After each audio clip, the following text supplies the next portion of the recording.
Thank you, everyone, for joining us here again at DMG's podcast, Bootstraps in Business. I'm Savannah Jones with Stephen Hodges. If you've ever considered a career in the restaurant business, or you're currently in the restaurant industry, or considering restaurant ownership or franchising, well, then our guest today, Mark Setterington, is pretty much done it all, and you're not done yet, are you, Mark? Oh, I hope not. Well, let's jump in. You are co-founder and CEO of Island Fin Poké.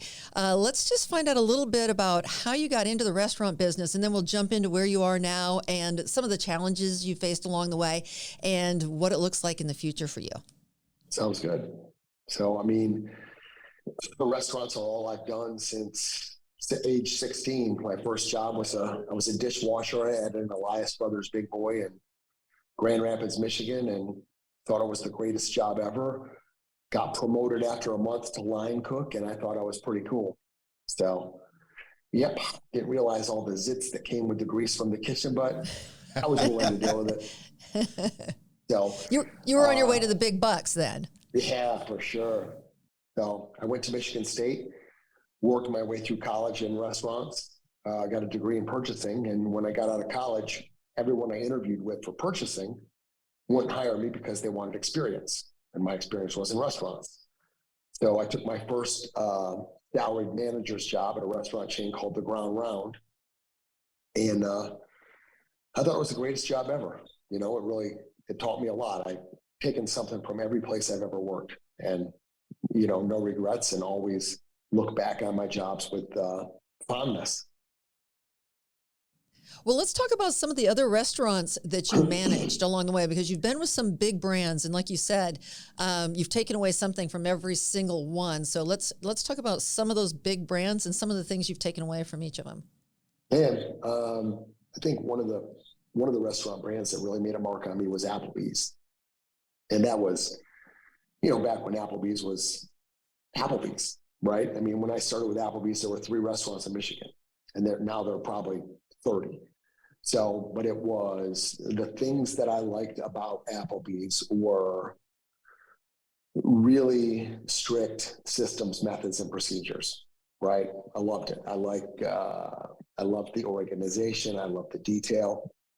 But the other thing that I really liked, especially back then, was each Applebee's was tied to the community, right? Each Applebee's had a wall in there where the local high school or the fire station or whatever gave them memorabilia, and it was hung on the wall in the restaurant. So you were tied to the community, and that has stuck with me for forever. Hardest job I ever had was probably Bahama Breeze, and it was because it was super high volume and a scratch kitchen, right? Display kitchen out there for all the guests to see. But it really makes you think about, everything you do, you're on stage. So, I had to really tone down my mouth. I have kind of a trucker mouth in the kitchen, and you can't do that at Bahama Breeze because, you might have a 12-year-old kid sitting at that table out there watching you, and dropping an F-bomb is definitely not the right thing to do. But, it was great. And, another thing about Bahama Breeze was it was a very culturally driven restaurant, an escape in the day that enables an island state of mind. I haven't worked at Bahama Breeze in forever, and I could probably recite the Bahama Breeze way to you. And it stuck with me, and then I left Bahama Breeze and went to Vegas to be the GM of the Margaritaville on the Strip in Vegas, which was it was pretty incredible. 27,000 square feet, 2 full kitchens, 6 bars, 3 floors, 400 plus team members, 30 plus managers. I was running a small country, and that job taught me how to be diplomatic, because it was a 50-50 partnership between Margaritaville and Caesars Entertainment. So I reported to the president of Margaritaville, but I also reported to the president of the Flamingo Hotel. So I had, 2 masters to serve, and, their goals were not always aligned. and I was in the middle. So it was cool. It was very educational. I mean, I got a master's degree working there, that's for sure. Wouldn't you say also a restaurant, bar that size, that it taught you scale? Oh, right, man, it was amazing because I remember spring break time, and the main floor would open, and the patio, the upstairs floor 2 and floor 3, wouldn't open for 30 minutes after, and there would be a line, and they would just drop the rope, and it was it was madness up to the 12-volt floor. And I remember a time that it was one of my sous chefs, my executives, the line was split into 3. So there was Expo, and then the middle line, and then the end line. And I had a sous chef on the back line, I had my chef in the middle, and I was on Expo. And they dropped the rope, and I'm like, oh, this is gonna hurt. But it was, Billy he was a stud. And, we pumped it out, and then the guys came on and whatever. But it really does teach you how to, expect the unexpected, right? Because every day it was just different. I mean, you were dealing with people that were there to drink and have a good time and, drink some more. So it could get a little rowdy. Were there any times, you were learning that, obviously, as you said, the rope drop, right? That you had to change your process for scalability. I think for a lot of business owners, to be able to scale up is incredibly hard. That's where you see a lot of failure, quite frankly, in their businesses, where they either don't know how, so they don't scale, they're not able to grow, or they grow too fast, get in front of their skis, they die, sadly. So what process did you all have to learn for scalability?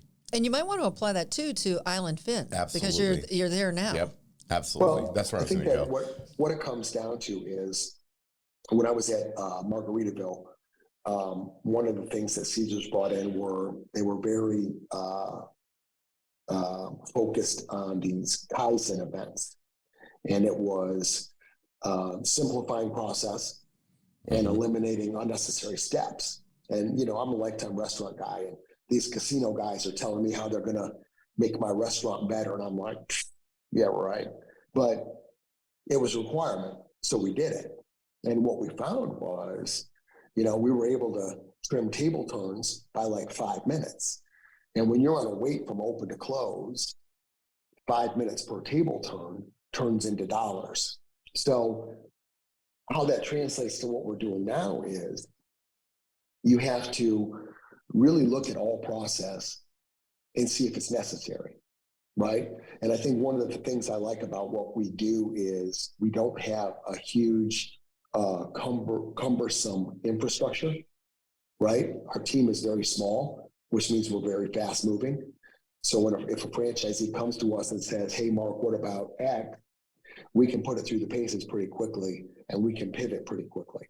So, and I think that's important. When you get to a restaurant with 300-400 restaurants, it's a lot harder to move that quickly. So hopefully by the time we get up to 100, we've got all those little kinks worked out, because we're changing on the fly now when we're small enough to do so. Absolutely.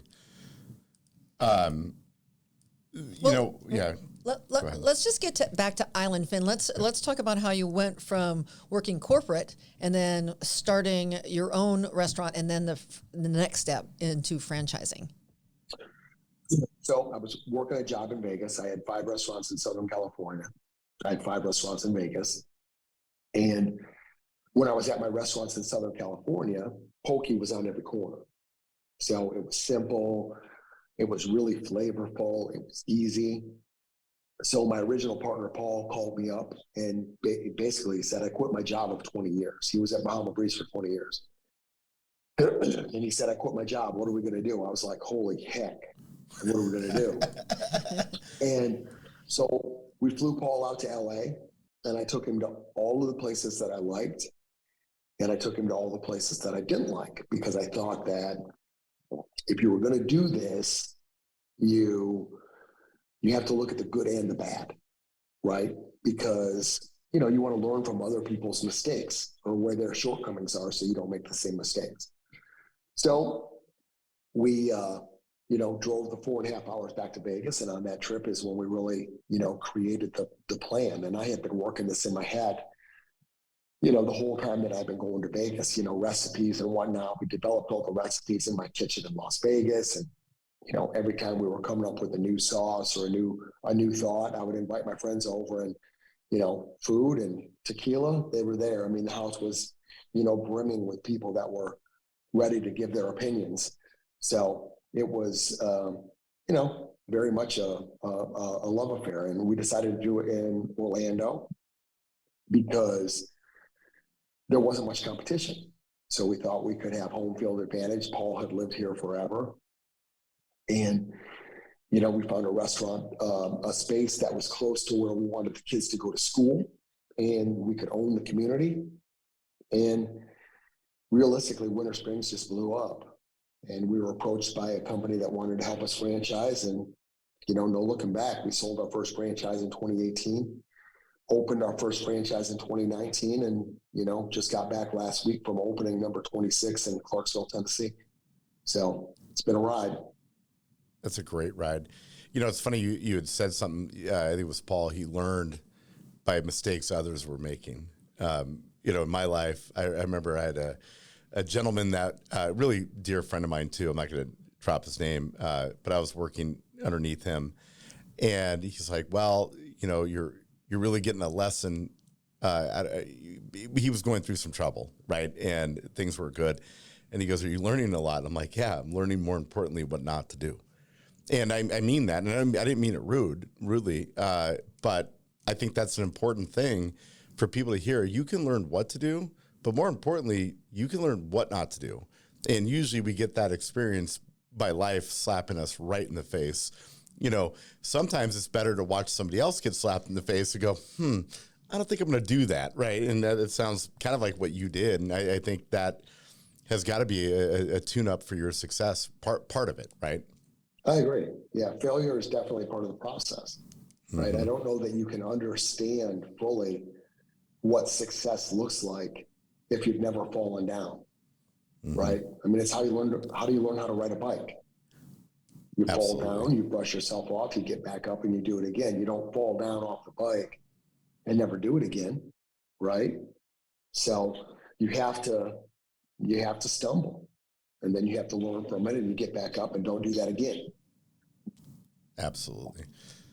Well, let's talk about your company culture.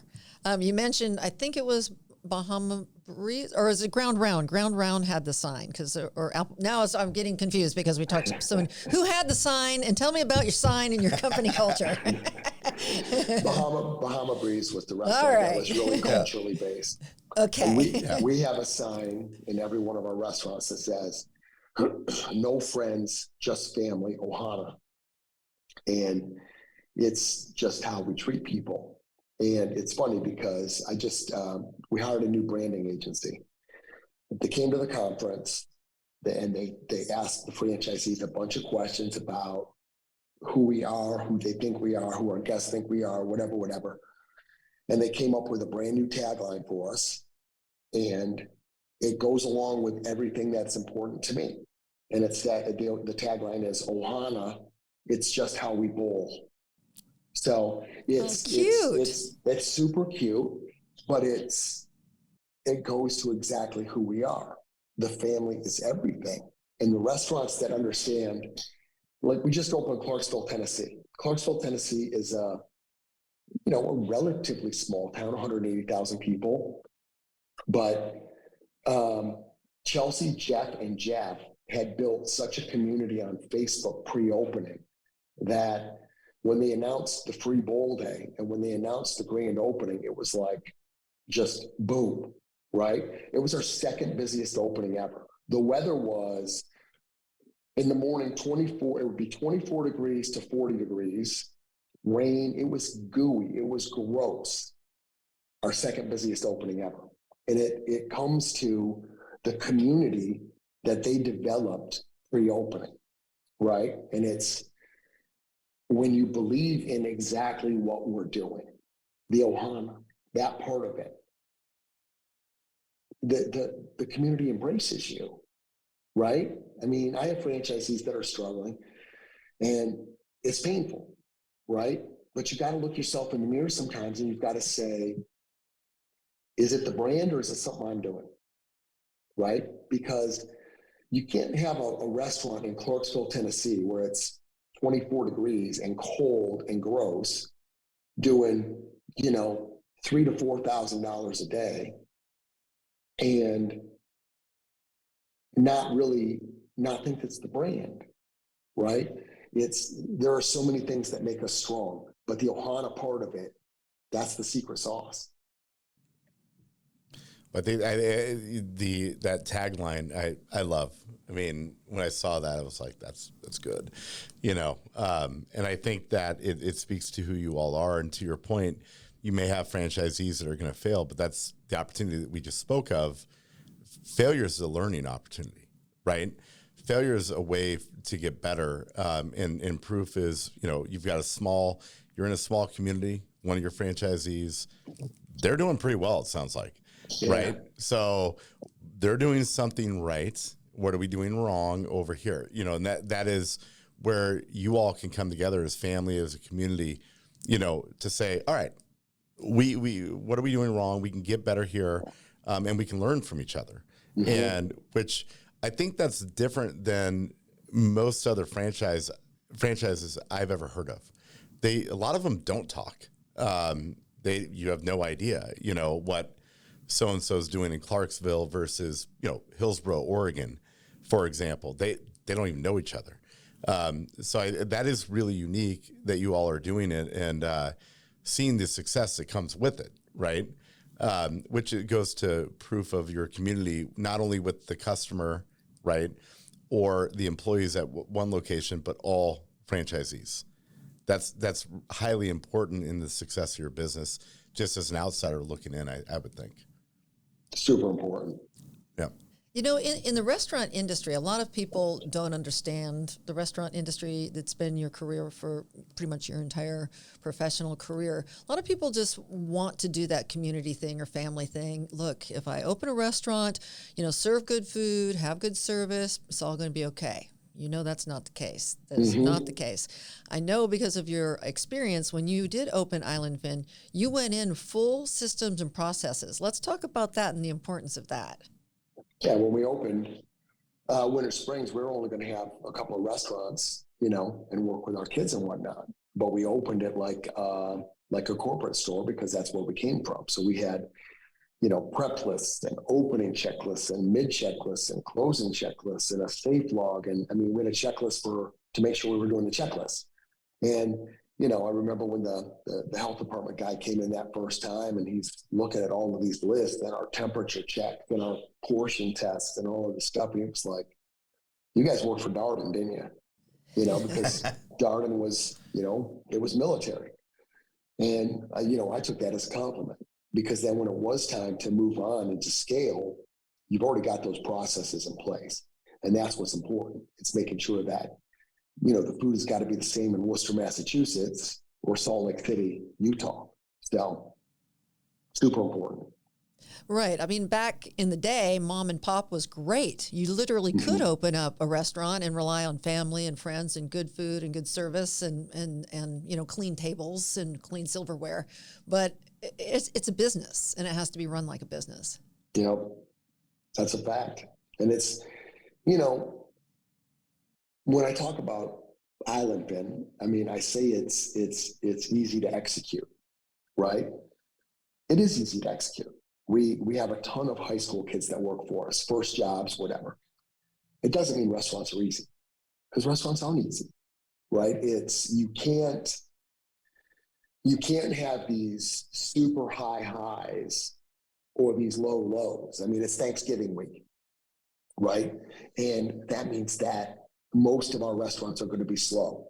And most of our restaurants, it's their first Thanksgiving week. And it's, just talking these guys off the ledge because it's Thanksgiving week. People are doing their thing. They're eating their fellowship with family and Black Friday shopping. And by 6:00 on Friday, there's nothing going on. And the weekend's going to be slow. That's just what it's going to be. And you can't get so excited when you did, X amount yesterday and today it comes crashing down because it's the day before Thanksgiving. And we're not like, bars. Tomorrow is a big bar night, right? Yeah. It's, one of the big bar nights of the year. It's not a big pokey night. So just prepare for it.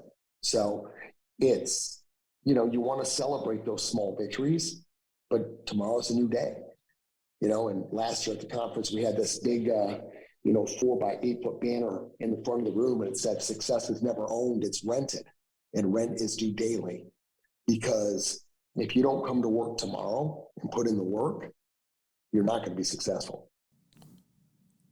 And I just want to add, I hate turkey. So I don't know why, I think I'm the only one, but every Thanksgiving, I love Thanksgiving, but not because of turkey. And I think to myself, why couldn't they have had some pokey or, maybe a prime rib? I don't know, throw it in, right? A little bit different other than that bird. But historically that didn't happen. So I get it. And I have to eat turkey. I can make you a mean prime rib, dude. I know you can. That's why, that's why I'm saying what I'm saying. I just, wouldn't mind anything other than that bird. And what's weird is deli meat turkey, though, I'm fine. But when it comes to, just the whole bird. Yeah, the whole bird. I'm like, dude, this is a little too real for me. So. I like where your head's at. Thanks, my man. Let's talk about your family in the business. First of all, back to the ups and downs. We made it through the pandemic. Restaurants, hospitality industry, super hard hit.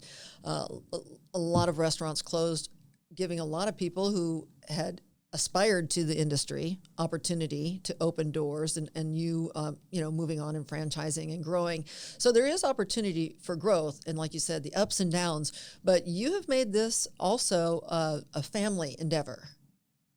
Oh yeah. Yeah. My oldest daughter, Taylor's been working for me since she was 13. She's now 22, graduated college. She's our training manager. She trains all the franchisees.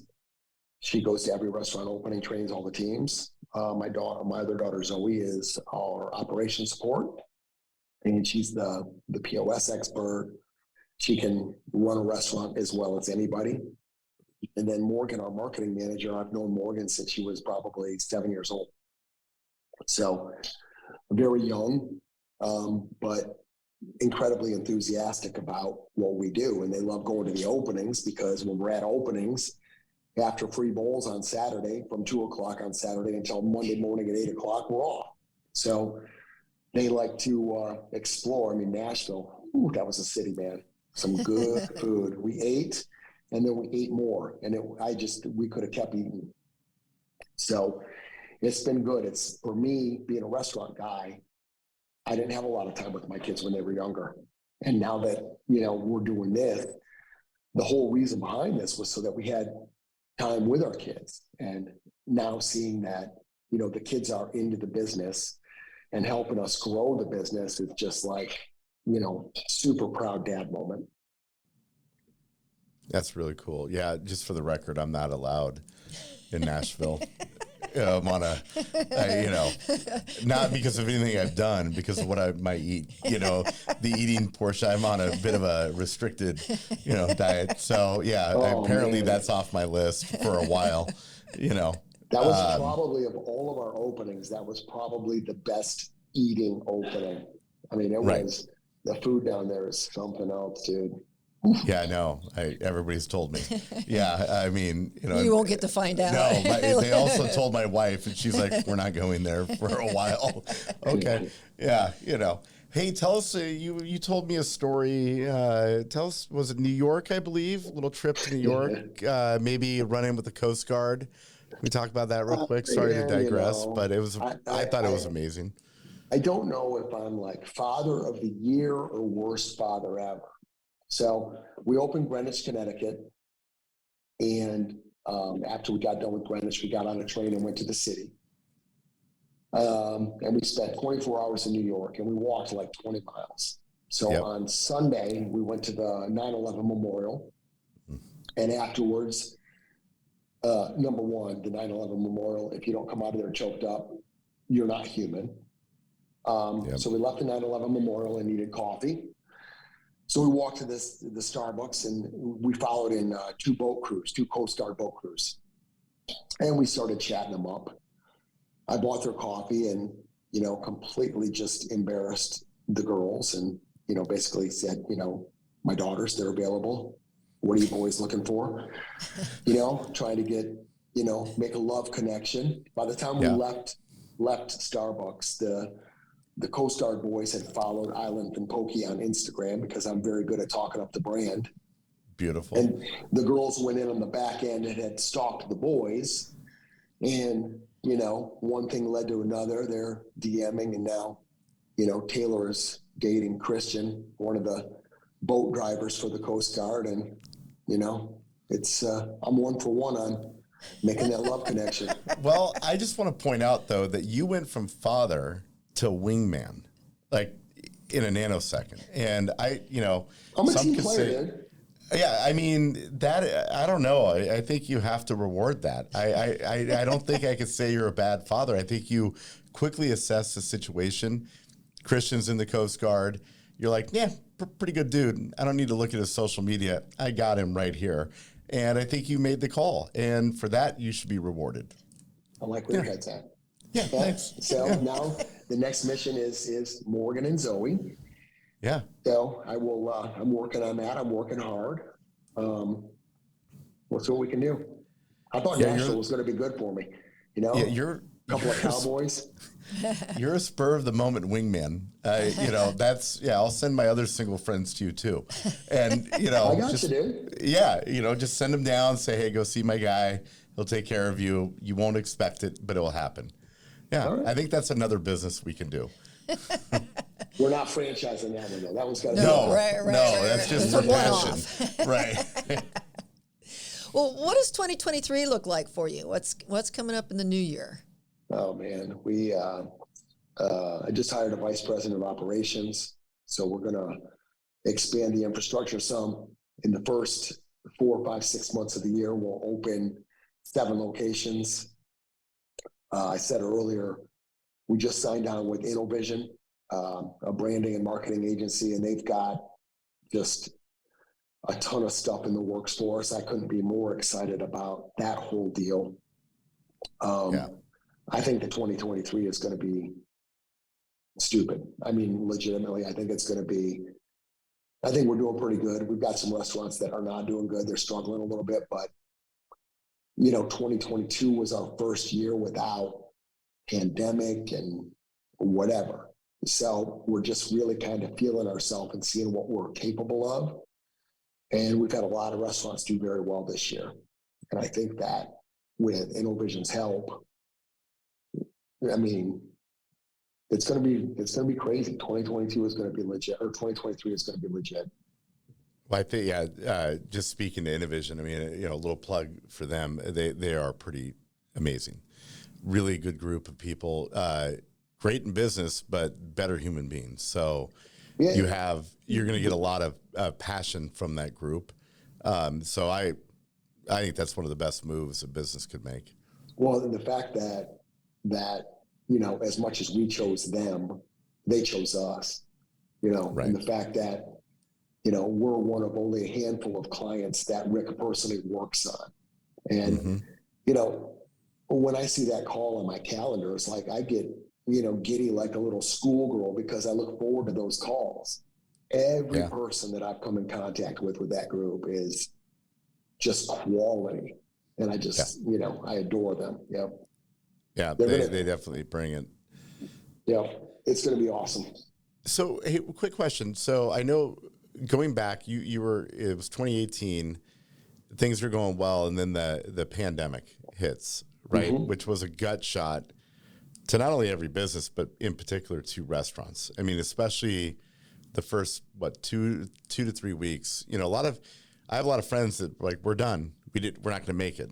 And they didn't. I mean, we've had a lot of businesses, restaurants in the Portland area. They were gone in a nanosecond, which broke my heart. Brutal. Talk about how you all got through that. Well, I think that the big thing is we were a little bit ahead of our time. because our number one, the first thing that people figured out with COVID was maybe we should watch what we're putting in our bodies, right? So our food is already healthy, but it's delicious healthy. So we were a big percentage to go anyway. So when Florida shut down and it was takeout and delivery only, the only real pivot we had to make was curbside pickup. And our POS partner, Toast, did that within 10 minutes, right? Justin, my guy at Toast, was like, hey, Mark, what restaurant you at today? I'm like, Lake Nona. He's like, okay, I'll be over in a minute. And he was a big fan, right? Double protein, all spicy tuna, chili oil. I mean, he liked it hot. Justin came in, got a bowl, got 2 bags of chips and a soda, and sat at the table, and he's like, all right, let's talk curbside pickup. And he sat there on his laptop, and before we left, we had curbside pickup turned on for every location that was open. It was That's amazing. It was ridiculous. That's a great vendor. Oh, that is a great vendor to be able to do that. I mean, I own a business. When people can do on a fly, that's highly intelligent. Number one. Number two, what a great way to help you all turnkey something that you didn't know how to do, right? Yep. Yeah, amazing. It was awesome.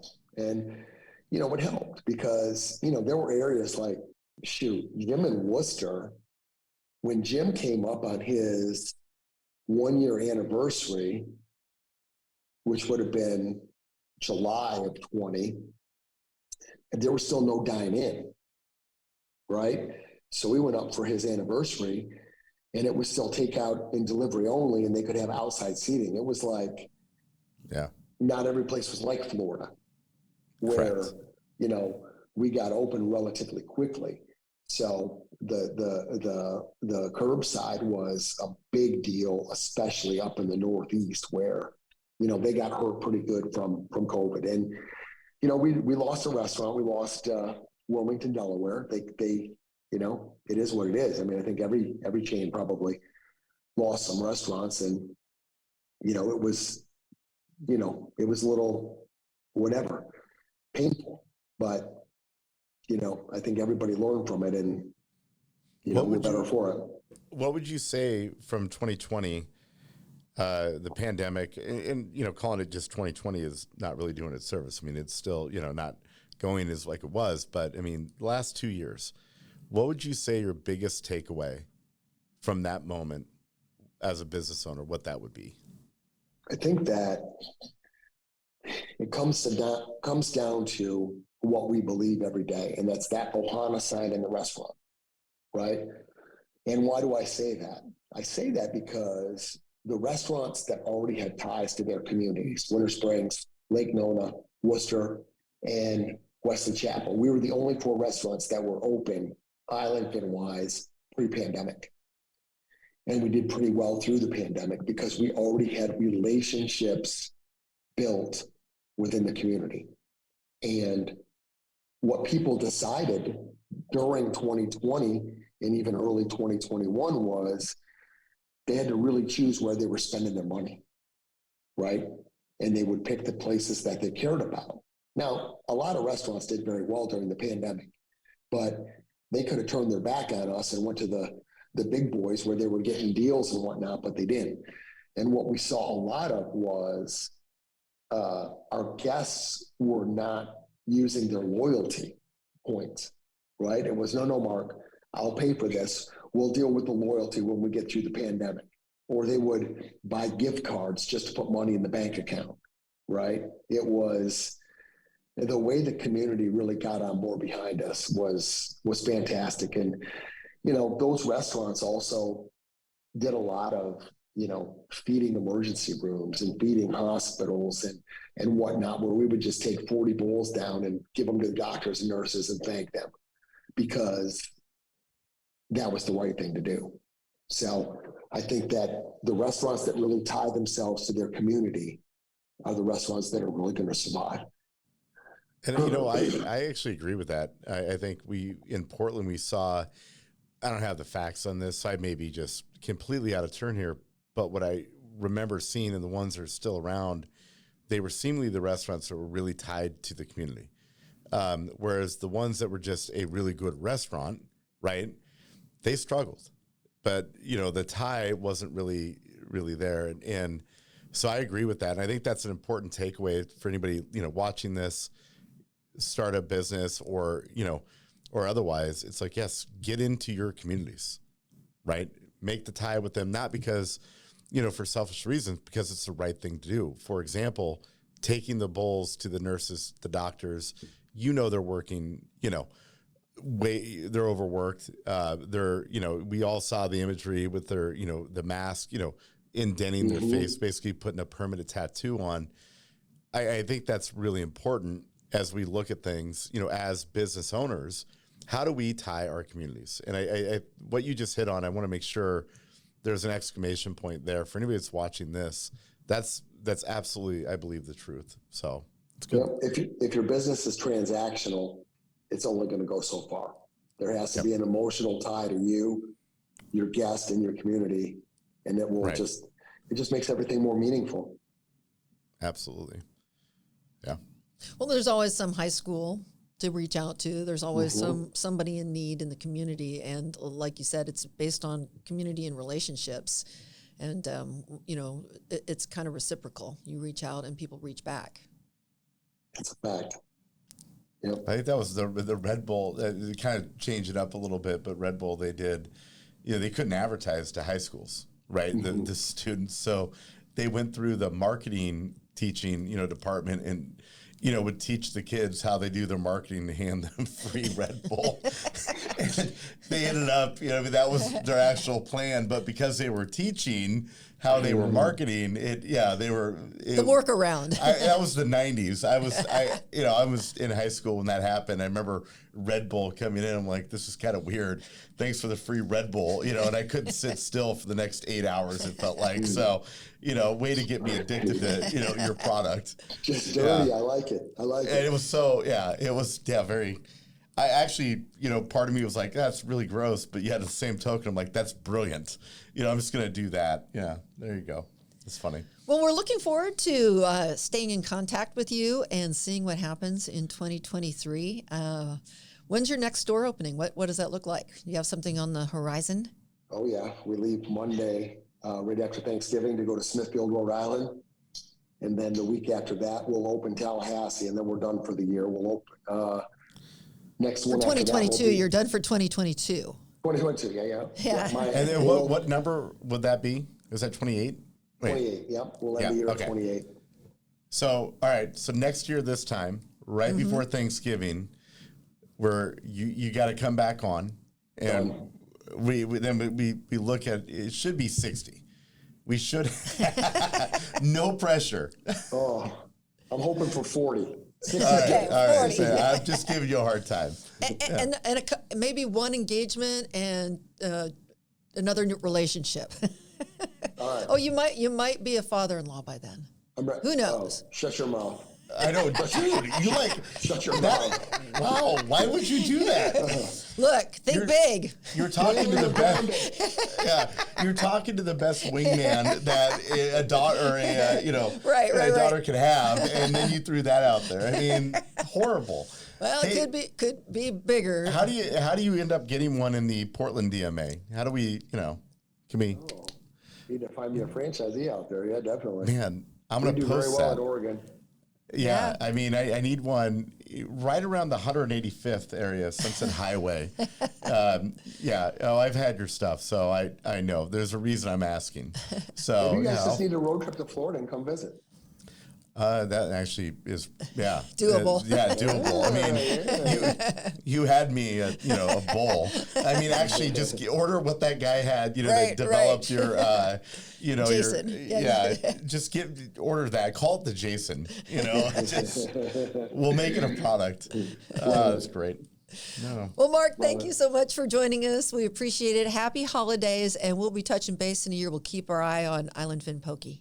Thank you very much for having me. I appreciate your time. You're awesome, Mark. Thank you. Bye, guys. Bye. Thank you, as always, for checking out DMG's Bootstraps and Business. If you'd like to find out more about our guests, DMG, or these podcasts, just check out the show notes. Thank you.